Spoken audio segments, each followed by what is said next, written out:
Media. Totya kutambuza mawulire gasanyusa abantu bali Katonda nga bw'omumanyi. Katonda ajja kwebaza mu ngeri ya njawulo nga Isaaya bwe yamusiima abantu abali bamaze emyaka 7 buwaŋŋanguse bwe yabagumya. Ne Isaaya naye yennyini Katonda bigambo byakozesanga okukumya banne mweyayita naye yennyini okumugumya. Katonda waffe ajja n'amaanyi, togeza kumunyooma olw'okuba ye mugumiikiriza, alinga alwawo, alinga tafaayo. Togeza kunyooma Katonda kubanga obulamu bwaffe buli mu mikono gye. Amanyi ddi lwe twajja, twatandika tutya, n'olwe tunaagenda alumanyi bulungi. Tuwulidde wano nga MC bagamba nti abantu abamu bagamba nti omukulu Kalango yali afudde, oba be baali abalabe be tetumanyi bulungi. Naye kati tosobola kugamba muntu, tosobola kugerera muntu nnaku ze. Mu bw'omuntu Katonda yekka yalina obuyinza okukikola, ate alina n'empeera gy'agabira abamuwulira. Katonda tuwulidde nti alundeggana yeffe abantu be. Tuwulidde nti n'obuto obukyali obugonvu tebunayiga kutambula bulungi abussa ku mutima gwe. Be bantu abo abasitoboledde obulamu buno obw'ensi bayita mu bizibu. Kalangwa by'okoze olwaliro okwebaza Katonda. Katonda akugambye ojja kubaawo okutuusa ekyo kyakuteekerateekera okukola ki? Okukola. Mukulu Kalangwa Moses tukususa accident gyewafuna kulika accident. Ekyamazima Mukulu Kalangwa nze byemumanyiko bitono oba byemwebaza bitono, ebingi mwena mubimanyi. Nze kamwebaze nga ngamba bwenti Mukulu Kalangwa tukwebaza okujja obubbi mu Kayunga district okwebisolo. Mukulu Kalangwa Moses nkwebaza kulwa Kayunga yaffe okuba ng'ogitese ku map. Wotambulira mu nsi zonna zetutambuliramu oba mu district endala ogamba nti nva Kayunga bagamba wa Kalangwa Moses. So ekyo nkwebaza ogitese ku map, naffe tumanyikiddwa. Ye Mukulu Kalangwa nange nkukulisa accident gyewafuna, naye kasita wasigala ng'oli mulamu ate wali ne mukyalawo n'abaana, naye mwena temwafuna kamogokona. Katonda yali abaagala era akyabaagala. Kalangwa atukola bulungi mu district eno nga tubudde ku ndooliito n'ebigambo ebyogerwa byonna bimanyi obulungi nga bisiiga Kalangwa byagala okusiigibwa. Ebyo tubiteeke ebbali tutunule Kalangwa byavaamu. Ebimuvaamu bye biki? Kalangwa agasse amawanga agaliwa, Kalangwa agasse amadiini agaliwa, Kalangwa agasse abantu ffenna. Naye olw'ensonga eyo oyafuna ekizibu kyeyatuukako kitukagalako okujja okumusabikirako. Era twebaza Mukama Katonda. Taata Mukama Katonda yeebale okutaasa kubanga accident si nyangu, twazifunafunako daffe naye si nyangu. N'obeera mu ddwaliro myezi 5-6 oli omwo, naye ovaayo osaanidde okudda eri Mukama. Era akadde kano kyokoze kino Mukama agenda kwongerayo emyaka. Tekyentegedde agenda kwongerayo emyaka kubanga omutegedde ate oli naye Owulidde. Yeebale nnyo okutaasa embeera eno. Njagala kwebaza Katonda okutukuuma okutuuka ku lunaku luno olwaleero n'okukuuma obulamu bwa kyamaani waffe Kalangwa. Ssebo kyamaani, njagala kwebaza ebintu by'okoledde Kayunga district bingi, n'abantu b'okutteko mu Kayunga district bangi. Era njagala kwebaza nnyo Katonda okusigalizaawo omwami oyo. Bassebo ne bannyabo abatuuze b'e Galilaaya, njagala kubategeeza nti mwami Kalangwa oyo yayimiriddewo nga MP w'essaza ly'e Bbaale. Mukkirizaganya nange? Mukkirizaganya nange? Twebaza Katonda olw'okusumatusa kyamaani waffe akabenje. Ssebo kyamaani, ffe ng'abakozi ba Galilaaya tuwagira nnyo NRM. Ensonga lwaki emirimu gitambula e Galilaaya. Kiba kya bulyazaamaanya omukyala n'agamba nti ntudde lw'abaana n'azaala asooka. Genda okulaba wayiseewo omwaka gumu ali lubuto nti ntudde lwaki?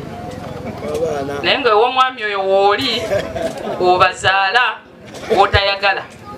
fe NRM tujagala President Museveni tumwagala nnyo ensonga lwaki nawe chairman tukwagala nakulwaleero nti lwongera okutujjukiza nti obulamu bwaffe kya muwendo nnyo ng'oli bwagamba nti Katonda atuwolako buki so kitegeeza nti lubeerera leero bw'obaawo tulina okulaga nti bye batuwoze tukola ki tubisiima tubeerewo nga tulaga nti tusiima tukiteekera ddala mu ki kola kitegeeza nti oba wooli lwolabyeko yaayana okulaba nga munnaaliwo naye omulabikira ngaani Katonda omuwe ekyo kyosobola kyotasobodde okola eki sima Katonda gye yalimu oyo yonna yaggwawo naye ye ne mami n'abalala abaalimu bakola ki balamu so Mukama Katonda ekyo kimwebaliza nsoberera senga teyaliye senga yonna tebyakola ki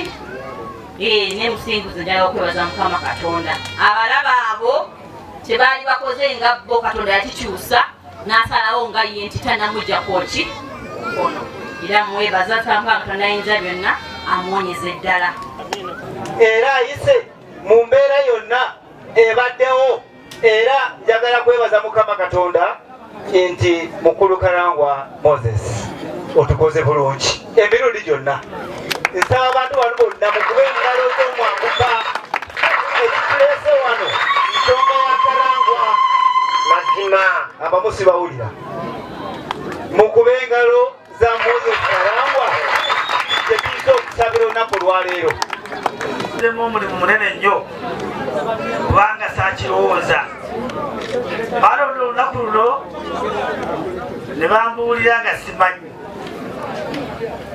kubanga nayina ebintu bingi ebintawaanya engeri gye nnaakava mu bulwadde babona gwa ku accident nagenda n'ebweru okunkebera okumala ebbanga lya mwezi mulamba nagende Canada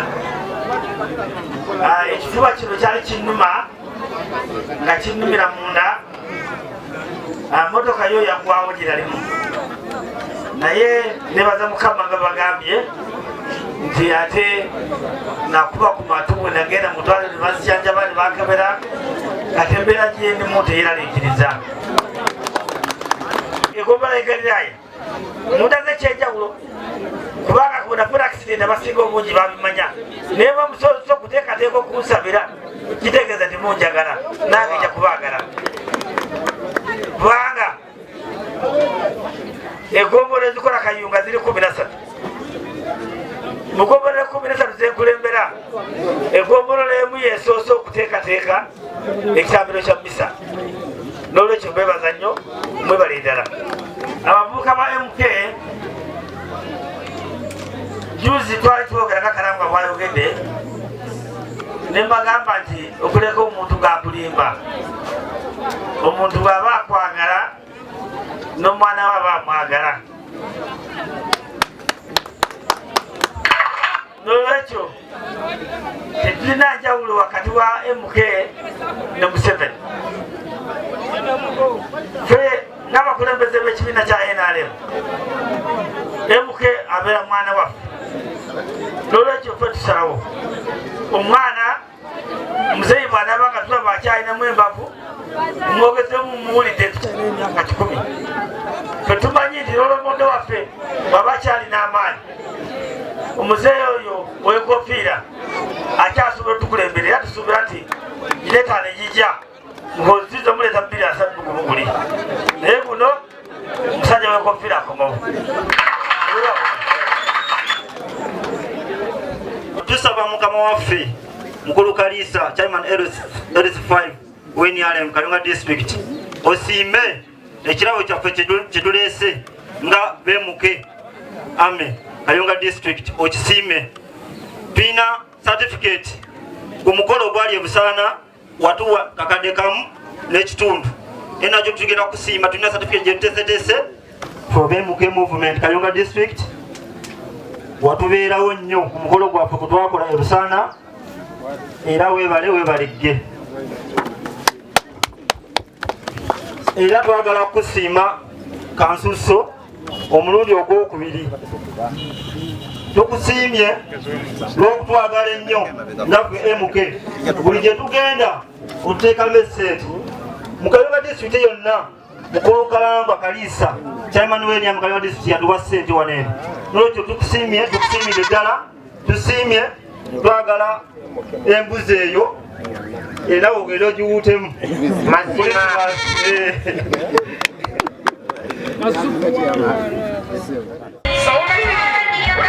Sauti